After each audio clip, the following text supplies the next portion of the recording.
All right, what is good, ladies and gentlemen, is the Master Reviewer back again with another review, and today we have finally made it to the current installment of Ninjago. That is right, I managed to finish watching today Ninjago Dragon Rising Season 4 Part 1, and that is what we are reviewing today. It has been a long journey. I think I started reviewing all of the Ninjago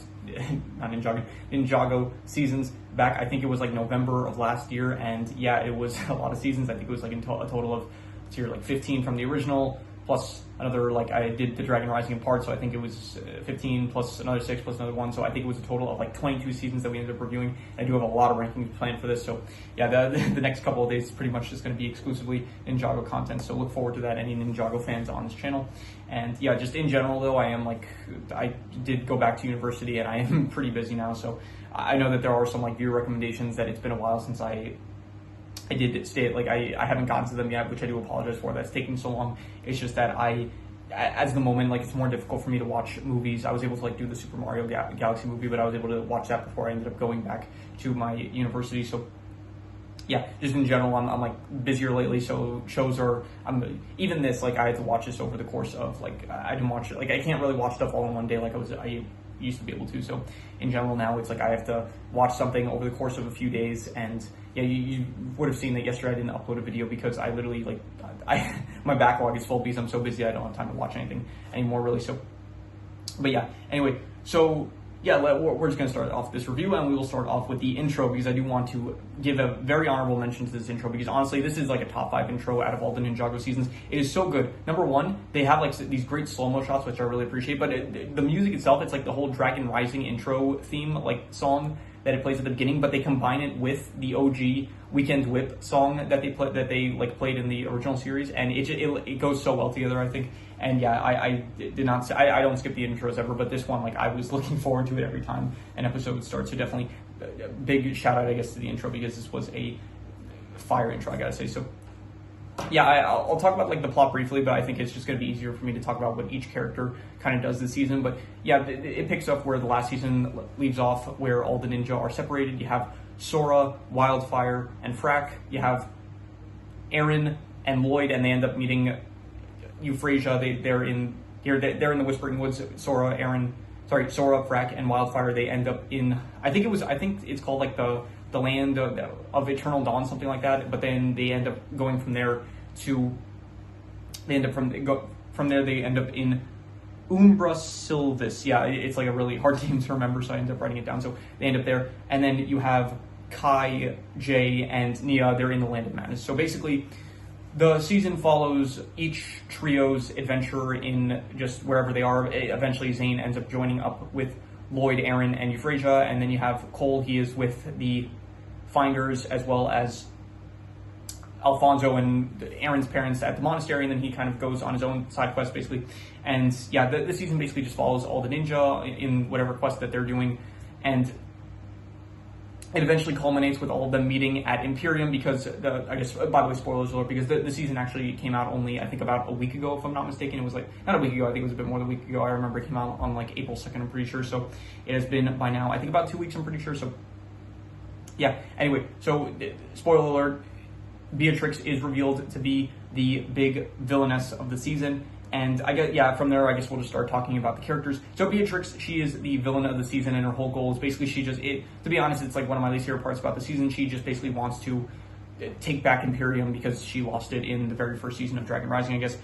She's better. I do like they do a backstory for her where she ends up going to the Land of Monsters, similar to like how Kai ended up there. And so we do have like some nice, the same kind of visuals that we had in the Monstrosity series, where it's like in that one you had like the 2D, and it wasn't really animation, it was like kind of just like 2D shots of like frames of Kai going through the Land of Monsters. I think it was actually, it might have been, I think Monstrosity actually had animation, but this didn't have animation. It was more of just like shots of Beatrix going through the Land of Monsters, which I actually did think was a pretty cool backstory, I guess. And then so she returns now, and so she is like a bit cooler because I guess she has that backstory to tie along with her, and I guess she is more threatening, I guess, because of it. And yeah, but basically her goal is she wants to get 2 different parts of this ancient weapon and then combine it together, and then it forms the Weapon of Desolation, I think it was called, something like that, and is basically able to create these elemental monsters. They don't really feel like elemental monsters really, though. I'll say this: the designs, they look really cool and unique. I do actually very much like the designs. It is like there's basically like 5 in total, where 2 of them are the same. It's like just a fire version and an ice version. There's one with like tentacles, which I don't really like that much. The rock one looks pretty cool. The serpentine kind of one also looks pretty cool, and they feel like very unique factions, but they do feel a bit repetitive. I think that Dragon Rising has like a bit of an issue of, at least in like the last few seasons, like also the last one, it was like last season you had the Ghost Dragonian warriors that just, they felt very repetitive with a lot of the fight scenes, and so in this season as well, the fights, they do feel a bit just kind of repetitive with these faction characters, I guess. So, but anyway, she wants to be a church. She with the help of like her loyalists that still believe in her, they are using basically the weapon of desolation in order to take over Imperium. That's basically her goal for the season, and yeah, so. I'll just speak about the character. I'll speak about the characters, and then afterwards I'll give the plot rating, and I will give the characters a rating. So we'll start off with, I guess, Lloyd, Aaron, and Euphrasia. So Euphrasia, she just kind of tags along. That's basically like her. She's just going along for the ride, I guess. Zane, he ends up showing up later. They're in the Whispering Woods basically, and Zane ends up showing up also at a certain point to help out. Aaron, he is kind of getting more in tune with his like object spinjitzu. He's not really complaining. I was really worried that they were going to fall into the same thing of like Aaron just complaining the whole season about how, oh, he doesn't have an elemental power, and like the season being so kind of tied with the themes of connections through like elements and elemental powers, and not even necessarily through elemental powers, but like connections through like united, like they're stronger and stuff. I thought like, okay, he was gonna fall into this whole thing about it, complaining that he doesn't have an elemental power and he feels left out and stuff. Luckily they did it like once from what I remember, but after that they didn't really do it too much, which I'm happy about. And Lloyd, he's like the poster ninja this season, definitely. He has the biggest role where they do end it. They're in the Whispering Woods basically, and they meet the Life Dragon matriarch, and then we get like a really deep dive, not really a deep dive, but like it's a very much this season is focused on the Green Ninja, the prophet, like the destiny of the Green Ninja. We find out that there were like previous Green Ninjas, and I did see before the season actually came out, or around the time the season came out, I think I saw like a Reddit post where it's like people were saying like, oh, this is a retcon, like this isn't like what they're breaking the canon or whatever. I don't really have a problem with it, honestly. Like it doesn't really feel that it's a bit out of the blue, I guess, but it's not like something that I'm really going to complain about. Like, oh, well, this goes against the destiny of the Green Ninja. Like, I don't really. I mean, the destiny of him was still fulfilled, I guess, to an extent. It's just I guess it was.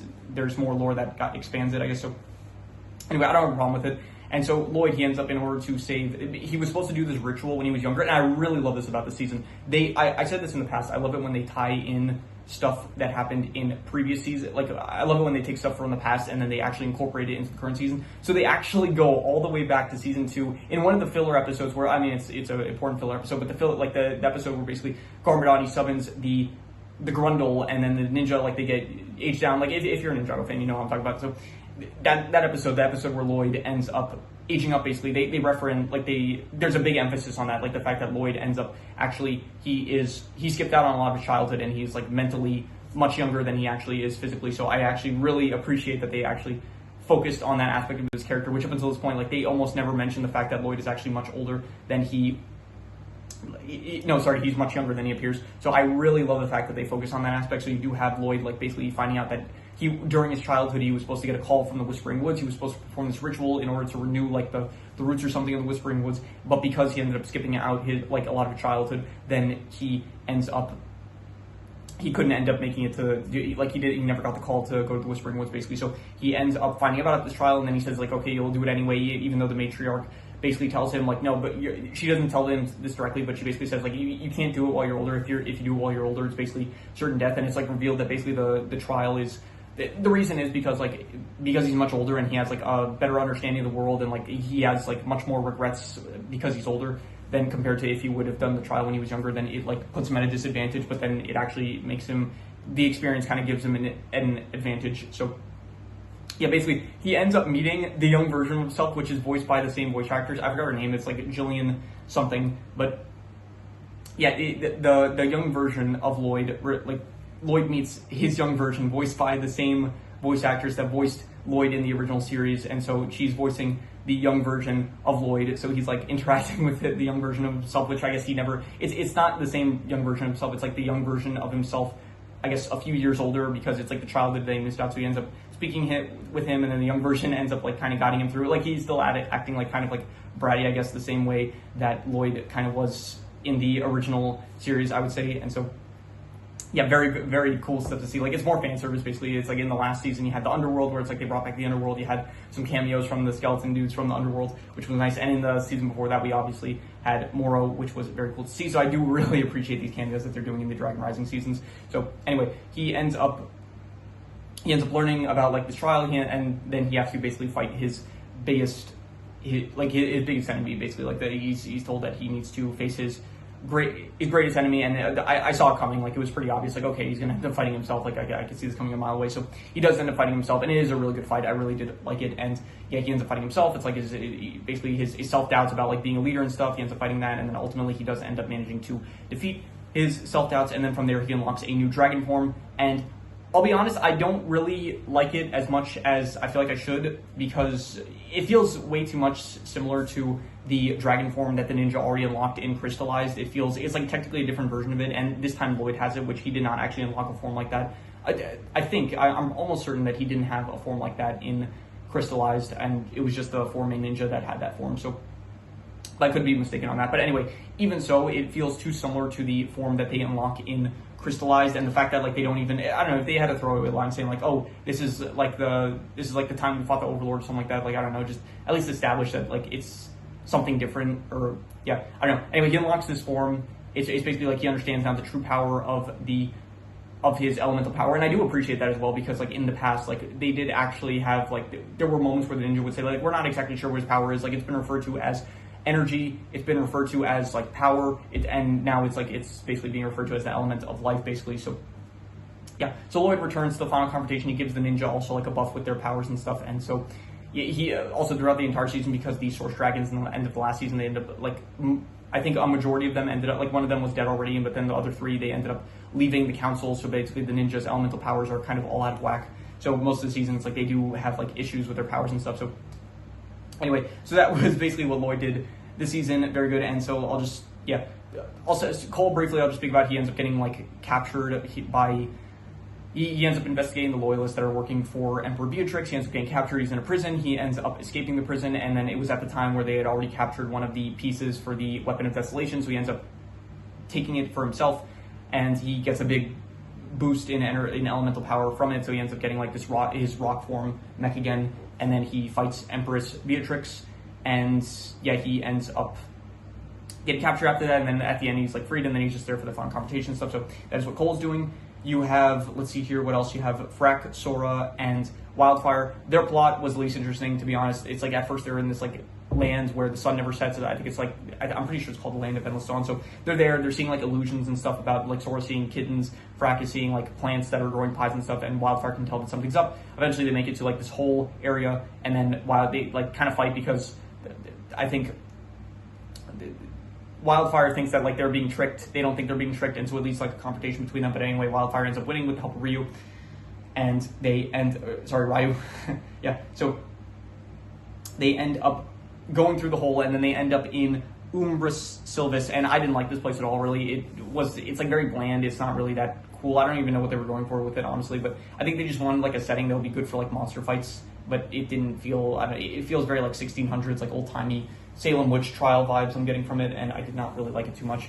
But they end up meeting like an exploring expedition led by Frack's father, so we do get some information about Frack and like his childhood, I guess, and like how his father was not a good father to him, basically. And it's like, it's all right, and I do think that I do want them to explore, because they did get at the end into like an interesting aspect of basically how Frack, like Frack's father, like obviously was not a good father to him, but then his justification is like basically like, oh, he wanted Frack to be proud of him, he wanted to build a legacy for himself. And they do, honestly, they touch on an interesting aspect about Frack. Like Frack's father says like, oh, back in the day, like Serpentine, they were like kind of treated badly, like people treated Serpentine badly, and he does reference the line like, never trust a snake. So I found that aspect kind of interesting about how like he said like a line like it's obviously it's supposed to be like an analogy to like minorities in countries where it's like they're treated worse. So because he ends up saying like he had to do like double the work for like half the reward or something like that. So I thought that aspect was interesting. But then, yeah, it just ends there kind of. And I do, at the end of the season, it's like you do see Frack kind of like being depressed because he sees like Aaron with his parents and stuff. So I do hope that they explore that a bit more, because it was like kind of interesting towards the end. But before that part, it was just kind of like, I don't know, Frack's dad being kind of a jerk in most of the scenes. And yep. Anyway, so they're in this place, Umbris Silvis, and they end up, the Explorers Club, they're hunting a monster, one of the elemental creatures, and they end up going hunting for it, and then the ninja there, they just end up like helping them out, and then there's this whole thing where Ryu, he ends up getting like his power drained from him by the monster, and so they end up, Sora creates a device in order to reverse the effect, so she goes to drain the monster of his energy, give it back to Ryu, and then that it wasn't enough energy, so she goes back in order to get some more, but then like the creature escaped, and so they capture the escaped creature. She manages to get enough energy for Ryu, and then so Ryu's good, and he actually unlocks like a new form, like where he ends up like fighting with like swords and stuff, and I actually thought that was pretty cool. By the way, Rontu, she was also like apparently she's still like hurt from her fight with Roz at the end of the last season, and then she actually goes to the Spectral Lands. We do get another cameo from Moore. He doesn't speak or anything, but he is there. He is with Egalt, and Egalt basically sends Rontu back. He's like, it's not your time, basically. It's like, I don't know, the Deadpool scenario where it's like when Wade, like he was about to die, but then Vanessa told him, I think her name was Vanessa. It's been a while since I saw the Deadpool movies, but she told him to go back. So it's the same kind of situation where Egalt, he basically said, like, it's not your time. You still have work to do in like the world of the living. So yeah, Rontu is alive still. So anyway, so then there's a trial, that like basically the whole thing with the Umbra Silvis thing. It's like they hunt the monster basically, and besides hunting the monster, like capturing it and helping Ryu out. There's like this whole trial thing that they do where it's like they're trying to find out who released the monster, and that leads to an investigation, and then eventually you find out that one of the loyalists working for Beatrix was the one that freed the monster, and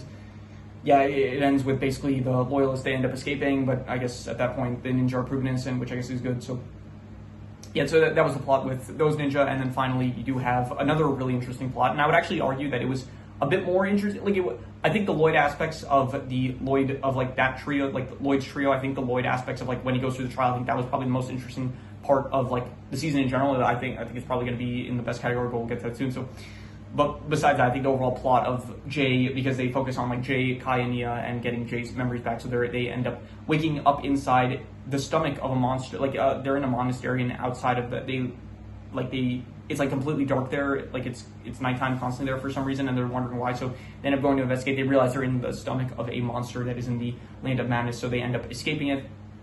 And then from there, because they're in the Land of Madness, we end up finding out that Jay is apparently friends with Rapton. So yeah, Rapton ends up helping them to break into the administration.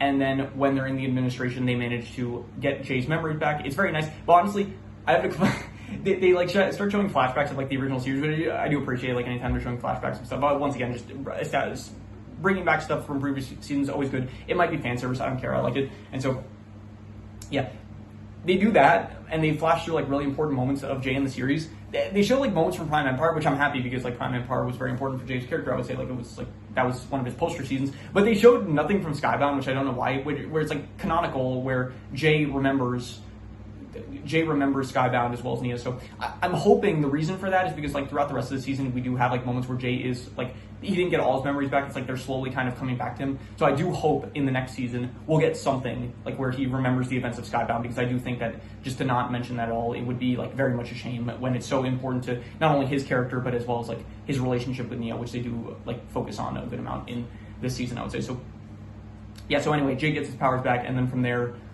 they end up investigating the loyalists, and yeah, they end up running into the loyalists. The loyalists end up getting the thing that they need, and for the weapon of desolation, they end up leaving. The ninja end up getting trapped, and then they manage to escape. And then from there, they go back to the final confrontation. And so basically, all the plots wrapped up, and then the final confrontation actually happens. The final battle in Imperium, where Beatrix, the whole fight happens. I already mentioned, and then Lloyd, he comes in with his powers and stuff. All the ninja, they're like finally reunited. Honestly, I think this is the first time they're all reunited, like since in Dragon Rising in general. I think like everyone's here except for Wu. So and Pixel, I guess, to an extent as well. But Pixel's mentioned, she's mentioned that she was like Zane mentioned that she was also looking for the ninja, but we didn't really see her this season at all. So anyway, so yeah, final confrontation happens. I'm going to be honest, the final confrontation, I didn't really like it as much as the rest of the season as well. Like it's another aspect that I thought was a bit worse, just because of it. It feels, I guess, it doesn't feel similar to the season 1 final, like season 1. Maybe it's just they're doing the same kind of final confrontation a bit too much, where it's like season 1 part 1, it was a final confrontation in Imperium. Season 1 part 2, it was also a final confrontation in Imperium. So this is already like the third time in Dragon Rising where it's just the final confrontation is fighting Beatrix in Imperium. So I think I'm just getting tired of this, honestly. It's just, I guess this time it's a different dynamic where Beatrix is trying to breach Imperium instead of like them already being in Imperium fighting. So yeah, and once again, I did say, like, I think the monsters are cool, but it does feel like way too repetitive this season, where it's like it's the only fights that the ninja go up against is the monsters, it feels like. So, and I guess the loyalist as well to an extent, but yeah, anyway. So overall, I give the plot, like, I would give probably I'll go to 3 to 5. It was all right. There were like moments that I liked, like the trials that Lloyd went through, as well as Jay's amnesia plotline. I thought that was good, and Cole's like prison arc, I guess, kind of thing to an extent. But there was some stuff that I didn't like as much. A lot of the Umbra Sylvis stuff, as well as like, I guess, just the Beatrix just wanting to get revenge and take over Imperium again. That stuff didn't work as well. So overall, I'm just going to give it 3 to 5. Let's say the plot. In terms of the characters, I would give the characters. There's the trios, they're good still as well. Like, there are characters that I think are really good, like Jay's. The Jay stuff is really good. The Lloyd stuff, honestly, this is the best Lloyd has been in Dragon Rising, in my opinion, since Dragon Rising actually started. Aaron does not have too much of a focus. Sora does not have that big of a focus. I don't like Empress Beatrix. I still think that she's probably like the weakest villain in Dragon Rising. I think Ra's is more interesting. I think the Forbidden Five are more interesting, and I also think that Thunderfang was more interesting, I would say. Even Thunderfang's motivations were really shallow. It was just like he wanted to be a source dragon and like just destroy everything. But I don't know, still like he was cooler, I would say, compared to Beatrix, where she's like better now. But even so, it's like I don't think that she's still not really a great villain, I would say. So anyway, I would give probably characters. I would go with a solid. I'll go a 7 out of 10. I like them, but we also get a cameo of young Lloyd. I am considering like the young version of Lloyd a different character to him, because technically it is like a version of, it's like a path that Lloyd never walked down, so it is like an alternate version of him. So I'd say pretty good characters. Euphrasia also just another character. She's like tagging along. She doesn't really do too much except for, like, when I say don't do too much, it's like they do have fight scenes and stuff, but there's no like real arcs for their characters, I would say. So yeah, overall I would give like a 7 out of 10 for the characters. I thought that they were pretty good. In terms of the settings, there is basically just like 4, I think, which is Umbra Sylvis, which I did not like. I did not like Umbra Sylvis. It's honestly one of my least favorite locations in Ninjago, I think, that we've seen up until this point in the series. There is what else is there? The Whispering Woods, where like the whole Lloyd trio is at. I think that is pretty cool. I got like some Skylander vibes, which those are good vibes to be getting. Like Woodborough from Skylander Swap Force. I kind of got some of those vibes with like the tree areas and like that stuff I thought was cool. There was also the place before that the Sora trio ends up making into Umbra Sylvis, which was the Dawn. It was the Land of Endless Dawn. And apparently I didn't realize this until like I spoke about the season when I finished watching it. I spoke about it with my brother because he also watched it like a while ago. Not a while ago, like around I think the day it came out, he binged it also. And he was like, oh, by the way, he told me like the place that the Land of Eternal Dawn, he said that is where Roz was like teleported along with the ritual temple area to summon the Forbidden Five. He said that's where they were teleported to, and I think he's right. I'm pretty sure it is the same place. So, and even at the end of the season, it's like the season Roz is like in like I think the only time Roz is in the season is right at the end, where he is, I think, also at the Land of Eternal Dawn, where it's like he did get a third Source Dragon icon. So yeah, I hope. I mean, we'll probably it's a cool area, I guess, the Land of Eternal Dawn. So yeah, it's all right. Like it's a bit plain, but I guess interesting a bit, I would say. Anyway, so I said Land of Eternal Dawn, it's all right, I'd say. Whispering Woods, pretty cool, I would say.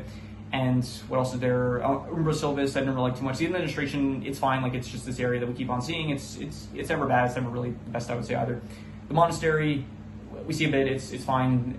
The Imperium, I don't really care for too much. Overall, I would say that the settings were, I'll go, I would say, we also did some more areas of the Land of Mass. I'll just go like a 6.5. I'd say it was good settings, but nothing too great. I'd say art style, the usual 6.5. Nothing really new with the art style. It's the same as usual. Nothing to say about it. Action, there was some cool action. Definitely some nice one-take shots. You had like Euphrasia in the mix as well, and she has like a bit of different action with the wind and stuff. Aaron is getting a bit better with like his object spinjitzu, which does look pretty cool, I would say. There is the dragon scenes with Lloyd, which I did think that in his dragon form it is pretty cool. I think that there was a lot of just repetitive fight scenes where it's just basically fighting the same faction of characters over and over again, which did get a bit boring at times. Fighting the Loyalist, it was also like really boring, like it was never anything to. There was actually surprisingly a really good fight scene where it was against the administration agents and the Loyalist, which I actually did think that like when that fight scene happened, it was actually decently good. Like where it's like you you had an administration agent like flip over one of the loyalists in like a really like it was like a nice action shot, I thought. So yeah, overall the action I would give probably like a 6.5 again. I thought it was good action, I would say. So yeah, in terms of the worst thing, I would say the worst thing is probably Umbra Sylvis. I didn't really like any of the stuff with like that plot too much with Sora, Aaron, and Wildfire. It just was my least favorite part about this season. I would say it was the least interesting stuff, I thought. And besides that, I would also probably say that the villains, once again, like the whole like the faction of like elemental monsters, for one, they don't even really feel like elemental monsters necessarily, except for I guess the ice and fire one. The rest of them, it's like I don't know what they're meant to be, like elemental master of acid maybe, if there is one, but they don't really. It's like, oh, they're pure. The ninja mentioned one of them. They were like, oh, it's like we're fighting like elemental monsters or something like that. It's like they feel like just regular monsters. They don't really feel too tied to elemental powers, but whatever. Yeah, so they felt a bit too repetitive, even though I really like the designs for them. And yeah, besides that I would say that Beatrix returning, it's like, I don't know, they fell into this like problem with the Overlord, which like the Overlord, by the time you get to Crystallize, it's like he's a good, at least the Overlord, he started off as a good villain, but it's like, the Overlord, I really hope, by the way, that they don't reveal that like Roz's master is the Overlord, because I like, you did it here. You had the Overlord initially in season 2. He was good. You brought him back for season 3. All right, that's fine. Oh, like it's not like he was a good villain. You want to bring him back for the next season? All right, I don't know. Like, and they made like I guess it was like kind of logical to an extent of why he returned. I mean, logical as if you want to consider it logical, I guess it's logical. But anyway, I had no problem with them bringing him back for season 3. When they brought him back for they also brought him back for like the Dakota miniseries, but I'm not really focusing on that. But anyway, season 15, when you bring it back, when it's like revealed, like, oh, it's the Overlord once again for the third time now, it's like, it feels like they're overplaying it. And Beatrix, she's not even on the same level as the Overlord. So the fact is, like, we had her in season 1, part 1, we had her season part 2, we had her season 1, part 1, season 1, part 2, then in season 2, part 2, it wasn't Beatrix, it was Beatrix. But, and I like Beatrix as a character better than Beatrix, but anyway. And then finally, I forget I said anything about the Tournament of Sources season, that was Beatrix, and she was fine, but anyway. And then you make it to this season, it's like the third time we're having Beatrix back, and it's like, she is not on a villain status high enough to have her, like, return for the third time as a villain. And even if she's, like, now she's fused with, like, her mech and stuff, and it's like, she's cooler, I guess, she's a bit more intimidating than she was in the previous seasons, but even so, it's just, I don't really like her enough as a villain for her to be, like, returning. She's probably honestly going to return again. Like, last time we saw her, it's like she was imprisoned, I guess, but she's definitely, like, no shot that they just don't reference her again after this, so she's probably going to return, which I'm not really looking forward to. But anyway, so the worst thing I would say is Umbra Sylvis, and I guess the villains are not the greatest this season, I would say. Like, I much more preferred Roz or the Forbidden Five or Thunder Fang, which in the previous seasons I thought those villains were much more interesting, I would say. And so I would give those aspects, I would say, which I dislike more, probably Umbra Sylvis I disliked a bit more. I would give probably Umbra Sylvis like I give it like a 4 out of 10, I would say. It was like bad, I would say. So, and I would probably give like Beatrix at this point in time, I would give her probably like not a 4 out of 10, but like maybe a 4.5. I would say like between a 4 to a 4.5, like either not good or just bad. So yeah, but I'm gonna say the worst thing was probably the Umbra Sylvis like plot. It just wasn't as interesting. There was aspects to it that were good, but overall it was still just my least favorite part about the season. Yeah, in terms of the best thing was definitely the Lloyd, the Green Ninja aspects, as well as like the trial that Lloyd goes through. I would give it probably like an 8.5, honestly. Like the aspects of him like talking to his younger self, like the different version of himself that like of the path that he never walked down because he aged up. The fact that like they even reference like the fact that he aged up, like finally they're this thing that like was so long ago that it's like a pretty impactful thing for the character, but it's like they never really focused on that aspect of him. So the fact that they're actually like paying attention to that, I really thought was great, and so I would give it an 8.5. I thought it was amazing, honestly, as well as like the fight scene that he has with himself, just all the whole aspect. Like Lloyd this season in general, this is the best that Lloyd has been. Not even, I would even say, in just Dragon Rising, but honestly this is one of like, I know the last time Lloyd was this good was like really towards the start of the actual series, when it's like back in like season 2, when it's like he was like destined to be the gold ninja that defeats the Overlord. Like, yeah. But besides, I think that was the last time like Lloyd really felt like really important that I can remember. And so this is like on that level, like maybe not as like around that level. I would say like I don't think it's as high as that level, like where that level of importance. But he's like this season really did a good job of like making me remember how good of a character Lloyd is, I would say, because in the last few seasons, it's like he's being a mentor to like Aaron and Sora, but besides that, it's like he wasn't really doing anything too interesting, I would say, except for like maybe getting some visions, but even then it felt a bit one note, I would say. So definitely I would give an 8.5 to just the Lloyd aspects, the ritual, like all that stuff. I would give an 8.5. Amazing. And yeah, that is all the scores that I have, and yeah, I didn't write any extra notes, so I'm going to do the calculations. So King Crimson.